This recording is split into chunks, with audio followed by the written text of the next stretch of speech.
आपको ये बताते हैं कि अगर जमीन पर 6 लिखा हो और दो लोग उसके आमने सामने खड़े हों तो एक व्यक्ति को वो 6 दिखेगा और दूसरे को वही अंक 9 दिखेगा।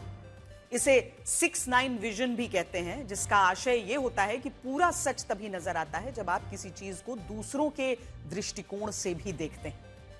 लेकिन सोचिए अगर कोई चीज दोनों तरफ से देखने पर 6 ही नजर आए और इसके बाद भी कुछ लोग उसे 9 ही बताएं, तब आप क्या कहेंगे?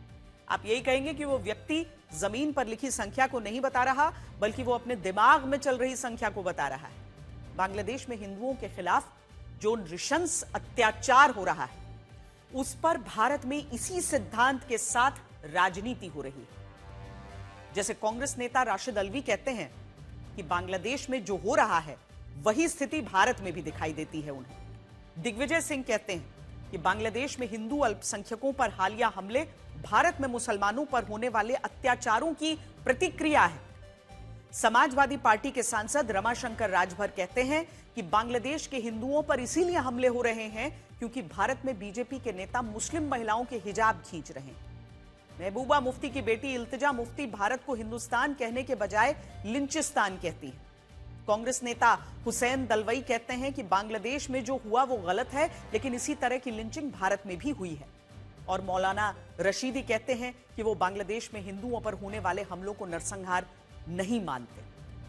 अब इन सारे बयानों का लब्बो-लुआब यही है कि बांग्लादेश में सब कुछ सामान्य है और अगर कहीं स्थिति खराब है तो उनके अनुसार वो भारत में है और भारत में अल्पसंख्यक मुसलमानों का दमन हो रहा है। हमारे पास कई आंकड़े हैं जो इस नजरिए को पूरी तरह खारिज करते हैं, लेकिन आज हम इसे बताने के लिए आंकड़ों की नहीं बल्कि तस्वीरों की मदद लेना चाहते हैं। ये तस्वीरें बांग्लादेश से केवल 400 किलोमीटर दूर भारत के मुर्शिदाबाद जिले से आई हैं। आज मुर्शिदाबाद की उस जमीन पर लगातार तीसरी बार जुमे की नमाज पढ़ी गई, जहां अयोध्या जैसी बाबरी मस्जिद का निर्माण होने वाला है। दावा है कि इस बार जुमे की नमाज के लिए 50,000 से ज्यादा लोग इकट्ठा हुए, जिनमें कई लोग दूसरे जिलों और राज्यों से भी आए। सोचिए, जिस विवाद का निपटारा साल 2019 में इस देश की सर्वोच्च अदालत ने किया था, उस विवाद को हुमायूं कबीर ने फिर जिंदा किया और अब वो इस मस्जिद के सहारे पश्चिम बंगाल में विधानसभा का चुनाव लड़ने की तैयारी कर रहे हैं और हजारों आम मुसलमानों की भीड़ जुटा रहे हैं। यहां सवाल यह है कि क्या इन तस्वीरों को देखकर आपको कहीं से भी ऐसा लगता है कि भारत में मुसलमानों के साथ वही जुल्म हो रहा है जैसे बांग्लादेश में अल्पसंख्यक हिंदुओं के साथ हो रहा है? और क्या आप सोच सकते हैं कि हुमायूं कबीर की तरह बांग्लादेश में भी कोई हिंदू नेता अयोध्या जैसा राम मंदिर बनवा पाए? कड़वा सच तो यह है कि बांग्लादेश में इसकी कल्पना भी नहीं की जा सकती, लेकिन इसके बावजूद सिर्फ राजनीति के लिए भारत के मुसलमानों को खतरे में बताया जाता है और इसी दौरान बांग्लादेश की स्थिति को कम आंकने की कोशिश की जाती है। अंग्रेजी में इसके लिए एक शब्द का इस्तेमाल होता है, फॉल्स इक्विवेलेंस, यानी दो मामलों के बीच झूठा और गलत संतुलन बैठाना। और अभी हमारे देश में कुछ नेता यही कर रहे हैं। वो बांग्लादेश में अल्पसंख्यक हिंदुओं की भारत के अल्पसंख्यक मुसलमानों के साथ गलत तुलना कर रहे हैं और ये तस्वीरें उसका सबसे बड़ा उदाहरण है। इस सब के बीच आज भारतीय विदेश मंत्रालय के प्रवक्ता रणधीर जायसवाल ने भी दीपू चंद्र दास की मॉब लिंचिंग की निंदा की है और ये उम्मीद जताई है कि इस अपराध के दोषियों को न्याय के कटघरे में लाया जाएगा। The unremitting hostility against minorities in Bangladesh, including Hindus, Christians, and Buddhists, at the hands of extremists, is a matter of grave concern. We condemn the recent gruesome killing of a Hindu youth in Maimen Singh and expect that the perpetrators of the crime would be brought to justice.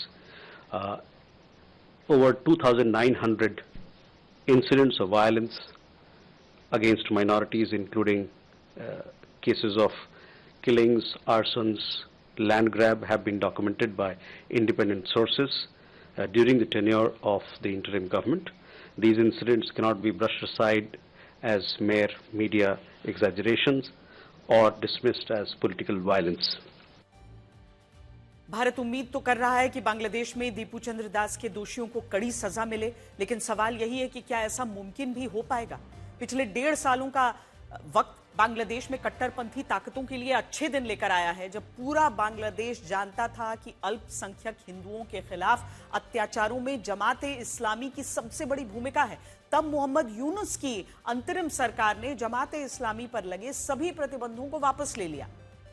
Bangladesh के गृह मंत्रालय की gazette notification में यह कहा गया कि जमाते इस्लामी और उससे जुड़े संगठनों पर आतंकवादी गतिविधियों में शामिल होने को लेकर कोई ठोस सबूत नहीं मिला है और इसीलिए यह प्रतिबंध हटाया जाता है।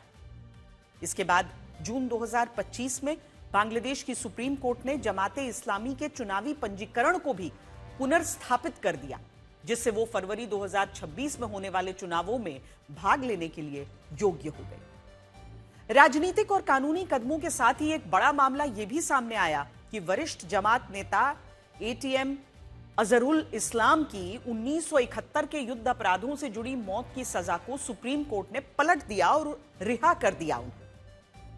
बड़ी बात यह है कि जो कट्टरपंथी बांग्लादेश में हिंदुओं पर जुल्म करने के लिए गिरफ्तार हुए थे वो तो छूटे ही, साथ ही उन कट्टरपंथियों और आतंकवादियों को भी रिहा कर दिया गया जो भारत में रहने वाले हिंदुओं के खिलाफ साजिश रचते थे। इनमें अंसारुल्लाह बांग्ला टीम के प्रमुख जशीमुद्दीन रहमानी का भी नाम है, जो जेल से बाहर आ चुका है और अब जमाते इस्लामी के प्रभावशाली लोगों में शामिल है।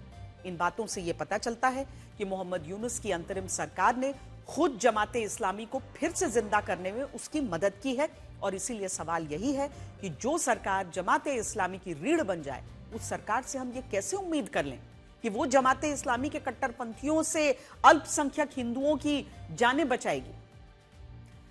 वैसे आज बांग्लादेश के साथ भारत की भी बात करनी होगी और उस मानसिकता को समझना होगा जो दीपू चंद्र दास की मॉब लिंचिंग से भारत के लोगों को डरा रही। इस खबर को जरा गौर से सुनिएगा। हाल ही में इंस्टाग्राम पर एक वीडियो वायरल हुआ जिसमें रिहान नाम के एक लड़के को यह धमकी देते सुना गया कि जो बांग्लादेश में दीपू चंद्र दास के साथ हुआ है वैसा हश्र भारत में भी हो सकता है और अगर भारत में कोई नबी की शान में गुस्ताखी करता है तो उसकी भी मॉब लिंचिंग हो सकती है। उत्तर प्रदेश की बागपत पुलिस ने इस लड़के को गिरफ्तार कर लिया है। उसके खिलाफ संगीन धाराओं में मुकदमा दर्ज हुआ है। लेकिन यहां बात सिर्फ मुकदमे से खत्म नहीं होती, यह बात हमें उस चिंता तक ले जाती है जहां दीपू चंद्र दास की नृशंस हत्या को कुछ लोग मिसाल समझने लगते हैं और इसमें उन्हें कुछ भी गलत नहीं लगता। अगर हमारे देश के इन युवाओं को दीपू चंद्र दास की मॉब लिंचिंग और उसकी तस्वीरें विचलित नहीं करती तो हमें सोचना होगा कि हमारा समाज कहां जा रहा है। और हम मानते हैं कि ऐसी सोच रखने वाले मुट्ठी भर लोग हैं, लेकिन अगर ये लोग इस तरह सोशल मीडिया पर जहर उगलने लगे तो बात संजीदा हो जाती है।